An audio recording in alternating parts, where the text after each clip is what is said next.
Welcome back to Cabin of Horrors for part 2 of our European folklore talk. And there's a little bit of a different schedule happening with the podcast episodes now. Every Wednesday is going to be our history and horror show. So every Wednesday, a new episode will drop that will dive deep into the history of the horror genre and what's influenced it in the past. And then every Friday will be our Fright Nights. This is where you'll get to hear scary tales that will make you afraid of the bump in the night and what lurks in the shadows of your closet. But without further ado, let's begin on this week's History of Horror show. Let's start with the British Isles. If you've ever walked through the misty moors of England or the shadowy forests of Scotland, you might have felt an eerie presence, and it's for good reason. According to legend, supernatural creatures lurk in these lands, waiting for their next victim. First up, let's talk about black dogs. And no, not the friendly Labrador you may have at home. These are ghostly, monstrous hounds that bring doom to those who see them. Now, when you think of the term black dog, what comes to mind? Is it the song by Led Zeppelin? Or a large, ominous creature with shaggy fur and glowing eyes? That's exactly what folklore has depicted these creatures to be. But the black dog, or otherwise known as black shuck, is more than just a terrifying creature roaming the moors and forests of England and Ireland. These black dogs, found in both English and Irish traditions, are often considered supernatural beings, sometimes associated with death, misfortune, and evil. They're not just any dogs. They're the harbingers of doom, messengers from the other side, appearing in desolate places like graveyards or along lonely roads to foretell bad omens. And if you believe the stories, spotting one could mean the end is near. Let's start with the most famous of them all, Black Shuck. This giant black dog is said to haunt the East Anglian countryside in England, which was first reported centuries ago. Descriptions of the Black Shuck vary, but they all share very common traits. Eyes that glow in eerie red or green, and a size so large it makes even the bravest of souls quiver. Some legends say Black Shuck's appearance signals an impending death or even a disaster of some kind. One of the most chilling stories comes from the town of Bungay in 1577, where Black Shuck is said to have stormed through the church during a thunderstorm, and it caused a great panic while killing 2 churchgoers. But it's not just the glowing eyes and supernatural powers that make these creatures terrifying. In many stories, these dogs are seen as manifestations of evil itself, roaming the earth with no master and no end to their haunting. The black dog is much more than just a spooky tale to scare people in the dark. It's a figure deeply embedded in the horror genre. Writers and filmmakers have been drawing inspiration from these creatures for centuries, and their influence can be found in some of the most iconic horror stories to date. For example, take The Hound of Baskervilles by Sir Arthur Conan Doyle.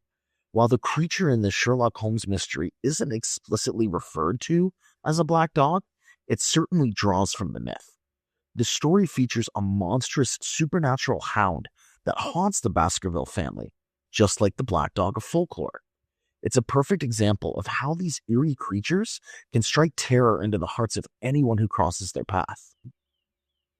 But the black dog's influence doesn't stop there. Over time, the idea of these spectral dogs has evolved.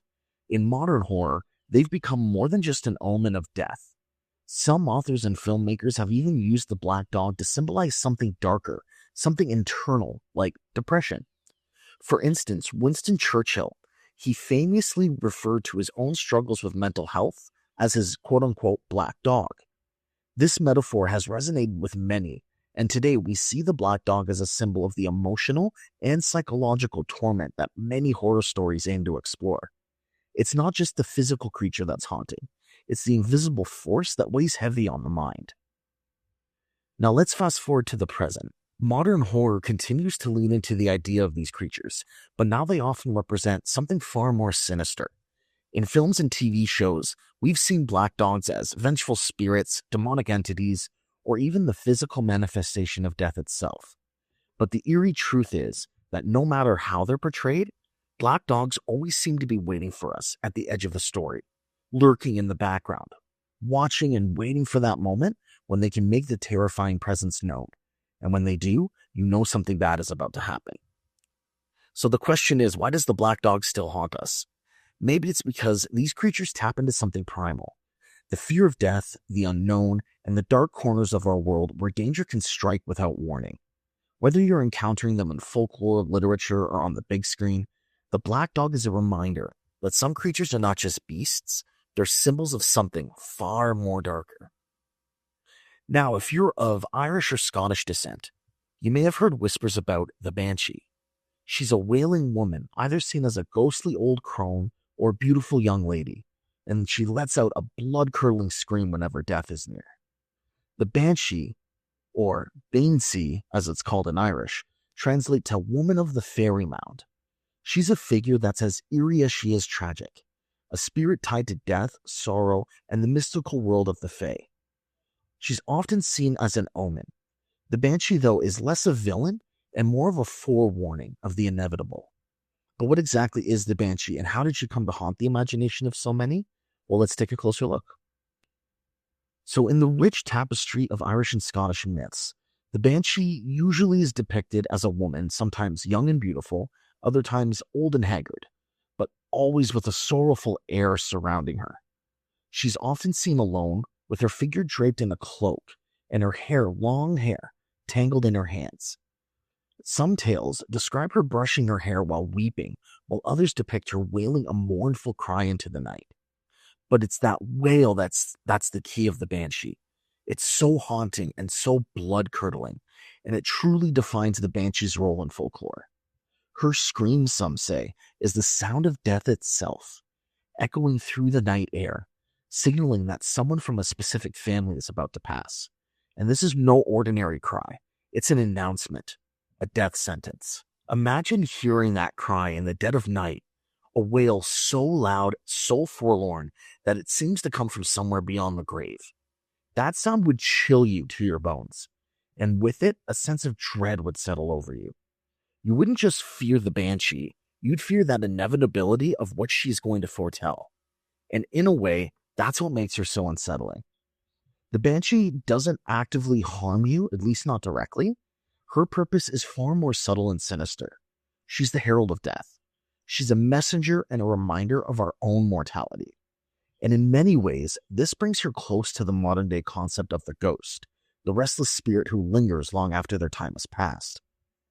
Now, her influence in the horror genre, she isn't just a relic of old folklore. Her presence, her wail, and her tragic nature have seeped into countless stories, films, and books throughout the years. Everything from gothic novels to modern horror flicks, the banshee's left her mark, and often as a harbinger of doom. Take a look at the classic horror trope of the death omen. The banshee's wail has influenced many stories where the sound of an eerie cry or a whispered warning signals that death is coming. It's an incredibly powerful image that taps into our primal fears, the fear of the unknown, the fear of death, and the fear of knowing that something is coming, but not quite being able to stop it. In modern adaptations, the banshee has evolved. Films like The Ring and The Grudge, they both feature vengeful female spirits whose cries or whispers are a signal of danger or something more ominous. While not directly banshees in these movies, these figures owe a lot still to the original myth. They share that same chilling aura, the connection to death that the banshee once brought. She was one of the first female ghosts in horror lore, and it's a concept that still echoes today in both cinema and literature. And even in video games, the banshee's influence is clear. Titles like The Witcher and The Elder Scrolls both feature creatures that bear a striking resemblance to this ancient spirit. They may not always have that same wailing cry, but they are still tied to death, fear, and the supernatural, which continues to evolve the banshee's lore. So the next time you hear a cry in the night, a wail that sends a shiver down your spine, just remember the banshee. She may not be haunting you, but she is still very much alive in the stories that we tell, the fears we hold, and the unknowns that we try to understand. And speaking of omens of death, let's talk about the Dullahan. If you thought that Headless Horseman was just a spooky American legend, you were wrong. It's actually a creature of death and terror that has haunted Irish folklore for centuries. The Dullahan is a headless rider, often depicted carrying its own severed head under one arm. But don't let it fool you. It's not just terrifying in its appearance, it's what it represents.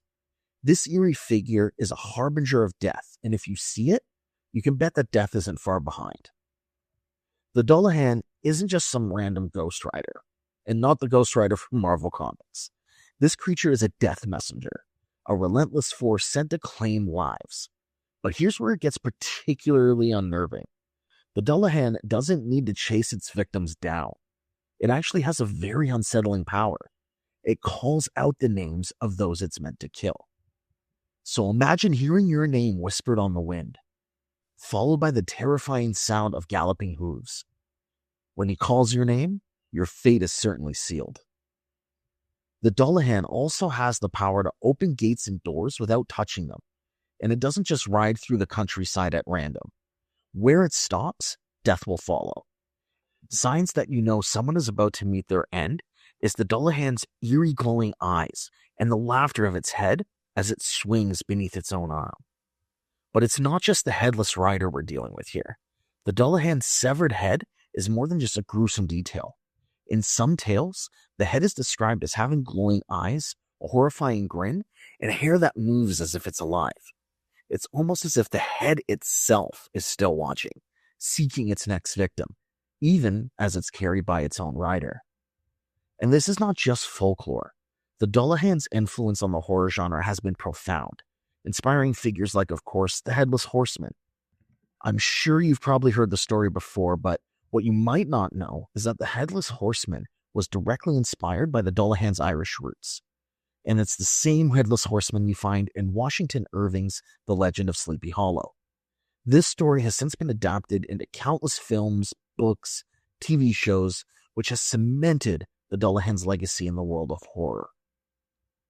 In modern horror, we still continue to see echoes of the Dullahan in figures like the Grim Reaper, who of course is a faceless entity whose job is to deliver death.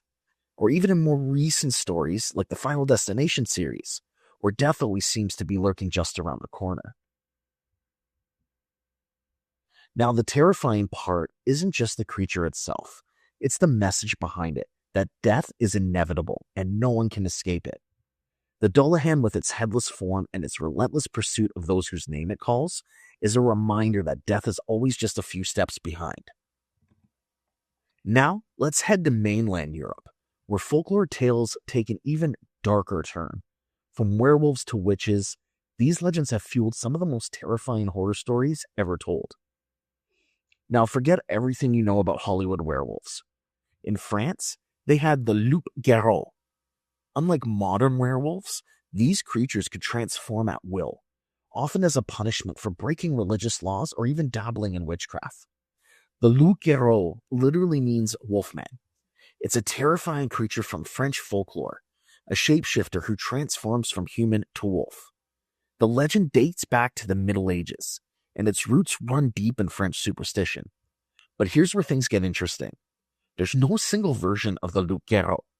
In some tales, it's a curse that condemns a person to this monstrous form, while in others, it's a choice, a dark magic, or even a pact with the devil. One thing's for sure, though, that's certainly not something you want to encounter on a moonlit night. In some French villages, the fear of the loup-garou was so real that people believed anyone could be hiding this dark secret. Imagine this, someone in your own community, could be your neighbor, could be your mother, could be another close family member, who seemed just like you by day. But when the full moon rose, they might transform into a beast that was beyond recognition. And it wasn't just a monster. It was a symbol of something much darker, the duality of human nature. The idea that beneath the surface, we all have a beast lurking, waiting for the chance to break free. And that's a central theme that we even still see in modern werewolf stories. And that includes literature as well. The loup-garou has haunted the pages of some of France's most well-known writers. Take Guy de Maupassant, for example. His short story, The Werewolf, is a classic of French horror, and it's a perfect example of the themes we're talking about. He taps into the same fear of transformation, which is a fear of losing control of your humanity and becoming something monstrous. In his story, a young girl is attacked by a werewolf, but when the full truth is revealed, the legend takes on an even darker twist. And if you're into eerie atmospheric horror, it's definitely a must-read. But it doesn't stop there. The loup-garou has also had a huge impact on French cinema. In 1913, one of the earliest French films, La Légende de loup-garou, hit the screen, bringing the werewolf myth to life with terrifying imagery. Then we fast forward to the 2001 film, The Brotherhood of the Wolf. This one combines the myth of the loup-garou with a thriller plot, which draws on both horror and historical fiction. French filmmakers continue to explore this legend, portraying the beast as both a terrifying predator and a tragic figure. And let's not forget the broader influence on the werewolf genre in general. The loup-garou embodies a theme that runs deep in horror: transformation. The idea that a person, someone you think you know, can change into something monstrous. This theme has influenced countless werewolf tales, from the classic Wolfman in 1941 to even modern films like Underworld and American Werewolf in London. It's just that ultimate loss of control, the fear of becoming something that you can't control and something that lurks in the shadows that's waiting to break free. It's a reflection of humanity's greatest fears, right? Our primal instincts, the darkness that we try to bury deep inside. And whether it's in literature, cinema, folklore, it's haunted the world of horror for centuries. It's the embodiment of transformation of the beast within us all. Now let's move over to Germany, where werewolves weren't just beasts. They were associated with witchcraft. The Hexenwolves were werewolves created through dark magic, often serving as familiars to witches. The name Hexenwolves might not be one you've heard before, but it's a concept rooted deep in European folklore. A very chilling idea. It's one that fuses two of the most iconic and terrifying figures in myth, the witch and the werewolf. And witches have, of course, long been feared and revered in Germanic traditions. In the folklore of ancient Germany, witches were thought to be women with incredible powers. They could cast spells, summon spirits, commune with nature's dark forces. Their abilities often stretched beyond the normal realms of magic. Some even believed they could transform into animals, control the elements, and even shapeshift into wolves. But that's not all. In many cultures, the idea of the werewolf was just as terrifying. Picture this: a human who can transform into a wolf, usually under the full moon, driven by an uncontrollable urge. In Germanic legend, these creatures were often cursed, or perhaps even marked by dark forces, and they were viewed as harbingers of evil. So what happens when you combine these two? Enter the Hexenwolves, the creatures that blur the line between witch and beast. Imagine witches who can transform not just into ordinary animals, but into wolves, wielding their magical powers with terrifying intent.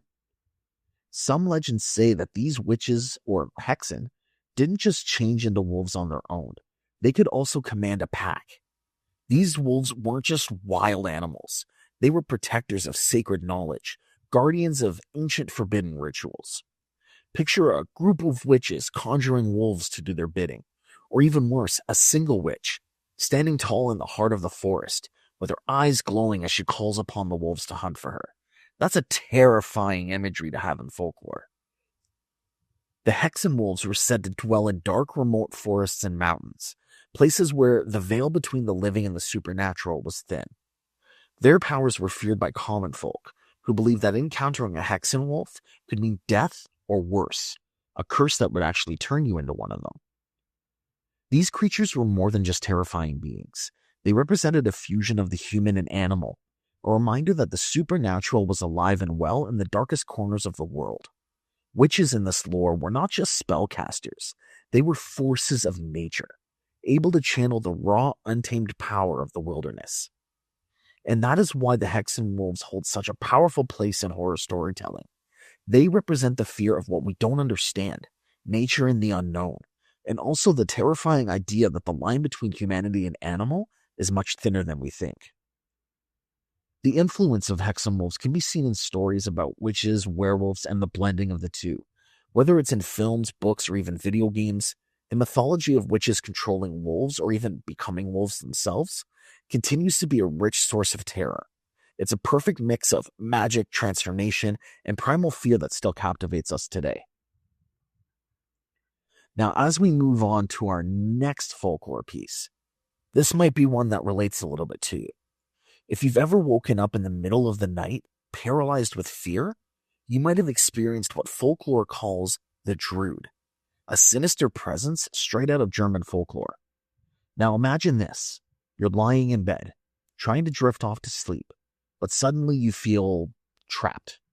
You can't move, you can't scream. It feels like something or even someone is pressing down on your chest, very similar to sleep paralysis. You try to wake up, but your body won't respond. It's as if you're being suffocated by an invisible force, and there's nothing you can do about it.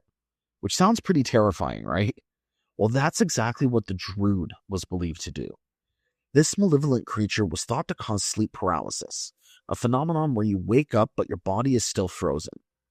People in medieval times didn't have an explanation for this terrifying sensation, so they blamed it on the Druid, a nightmare creature that would sit on your chest while you slept, causing suffocation, paralysis, and pure dread. The Druid was often described as an old woman or witch, a figure of evil power that could control your sleep and induce terrifying dreams. Imagine how these beliefs would shape the way people thought about sleep and the supernatural. In a world where they didn't understand sleep disorders, the Druid offered an explanation for these frightening and unexplainable experiences.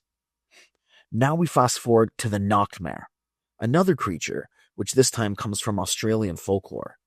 And the name literally translates to nightmare in English. And that's exactly what this creature was, a nightmarish demon that would visit you in your sleep. But the newcomer was far more than just a bad dream. It was a supernatural force that could manipulate your sleep and bring horrific visions. This force would sit on your chest, crushing you and smothering you, leaving you gasping for air in the middle of the night. And they're much like the Druid.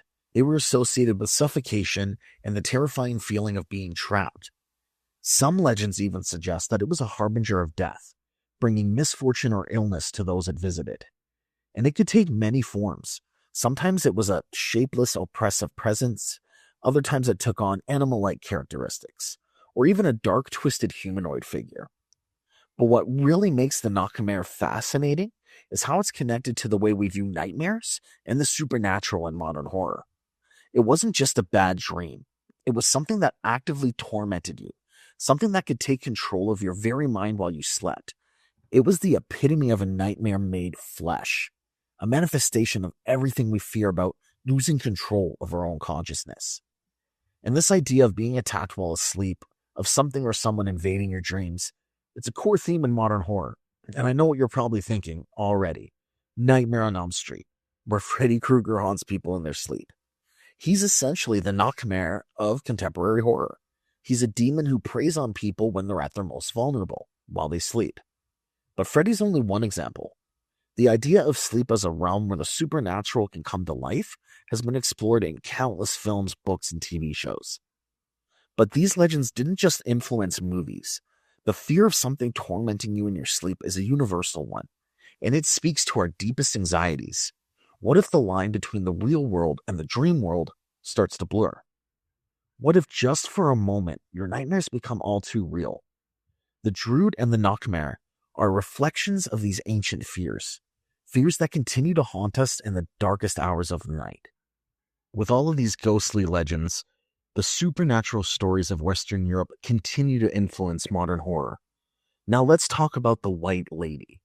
She's a pale, ghostly figure who has haunted castles, mansions, forests, and lakes across the world, and her influence has shaped the horror genre for centuries. We're going to uncover the origins of this spectral woman and explore how she's left her chilling mark on literature, film, and folklore. So first question is, who is the White Lady? Well, the White Lady is a figure found in folklore across many cultures, everywhere from Europe to Latin America and to the United States. In most versions, she's a ghostly woman dressed in a flowing white gown, eternally wandering the places tied to her sorrow. But it's her backstory that really sends chills down the spine. In many European legends, the White Lady is said to be the spirit of a woman who suffered a tragic fate, often a betrayal or a lost love. She might have been wronged by a lover, a husband, or a family member, and in her grief or anger, she becomes trapped in the world of the living, doomed to haunt the place where her life took a dark turn. But her grief isn't the only thing that makes her scary. There's also the idea of revenge. In some of these stories, the White Lady is not just mourning, but actively seeking justice for what was done to her. Her restless spirit roams in the search of vengeance, often appearing to the guilty, which brings with her a sense of impending doom. In some cultures, the White Lady's story is similar but with subtle differences. In Latin American folklore, we have a figure known as La Llorona, which I'm sure you've heard of, or the Weeping Woman. Now, La Llorona is a bit more sinister. She's a mother who, in some versions, drowned her children in a fit of rage, only to regret it deeply afterward. Forever tormented by the loss, she wanders rivers and lakes, crying for her lost children. The White Lady and La Llorona share themes of loss, tragedy, and grief, but while the White Lady seeks justice. But how did this figure come to haunt the horror genre specifically? Well, the White Lady, like many legends, has been adapted time and time again in modern media. Whether it be ghost stories, urban legends, or even blockbuster horror films have drawn from her tragic narrative. And the White Lady's not just a wandering ghost, she's an archetype of sorrow, grief, and the consequences of the past. Often she appears in stories about haunted locations, which adds a sense of fear to an already eerie place. Imagine an old abandoned mansion or a dark, foggy forest, places where the veil between the living and the dead is thin. That's where you'll often find the White Lady. In movies, the White Lady's evolved. She's become something much more malevolent. Her story might be twisted into something darker than what was originally portrayed in folklore. Her appearance signals not just grief, but complete terror. Directors, writers, they've all drawn on her tragic backstory, adding elements of horror that reflect the deepest human fears: grief, betrayal, and revenge. She may be a vengeful spirit, or even a harbinger of doom, warning those who dare to cross her path. We can take previous examples like The Grudge or The Ring. While these stories are rooted in their own unique mythology, they share a common theme with the White Lady. They feature vengeful spirits, often driven by deep sorrow or anger. And even though the White Lady's origins may lie in older folklore, her influence can be clearly seen in the ghostly figures that we're still terrified of today. But the White Lady isn't just a character in fiction or folklore. Her presence has been felt in countless real-life ghost stories and even urban legends across the world.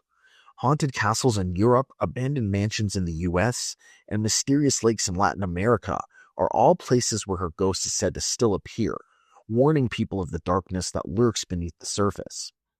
These locations are often seen as cursed or haunted, their eerie history intertwined with her tragic fate.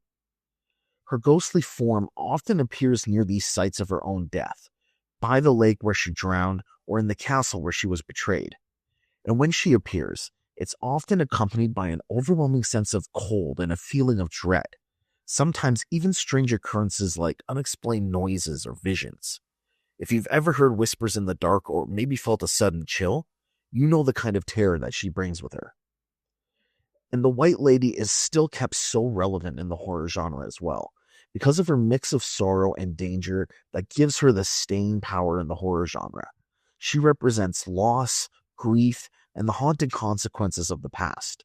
But she also embodies our deepest fears: fear of death, fear of the unknown, fear of consequences, and our own actions. The White Lady is a true reflection of what happens when grief goes unaddressed, when justice is left undone. And in the world of horror, it's a terrifying thought. Then you have the newcomer, which I probably butchered, but I'm going to try my best with some of these names. It's a horrifying, skinless, horse-like demon from Scottish folklore. And the newcomer isn't just any monster.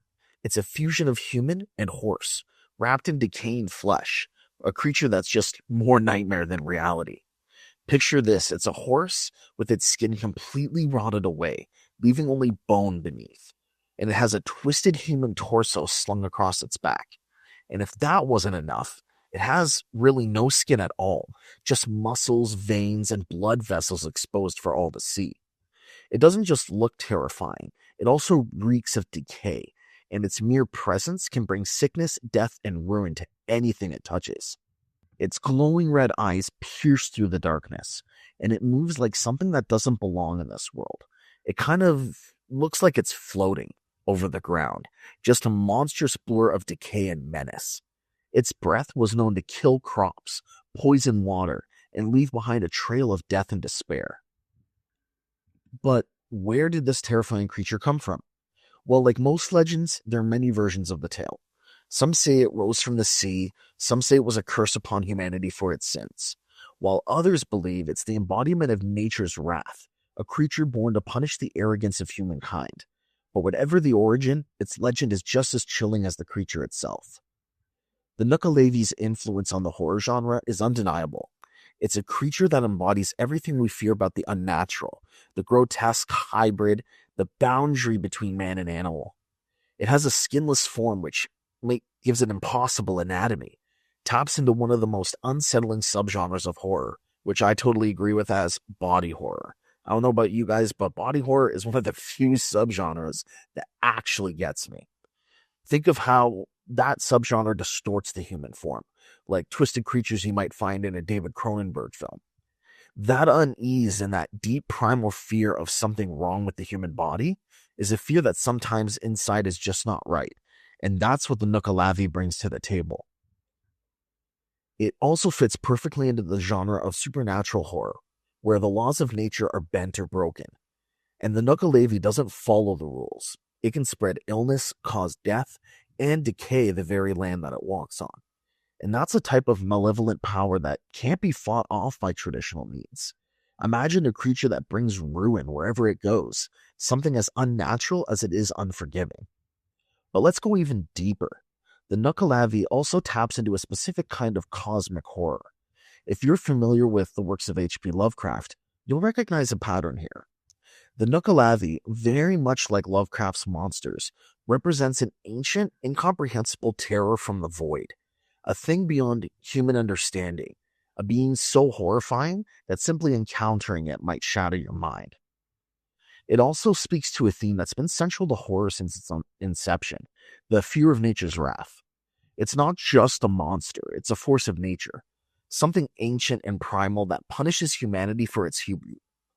That fear of nature turning against us and of the world ending, not because of something we do, but because the world simply decides we're just no longer worth its mercy, that's an existential terror that still resonates today.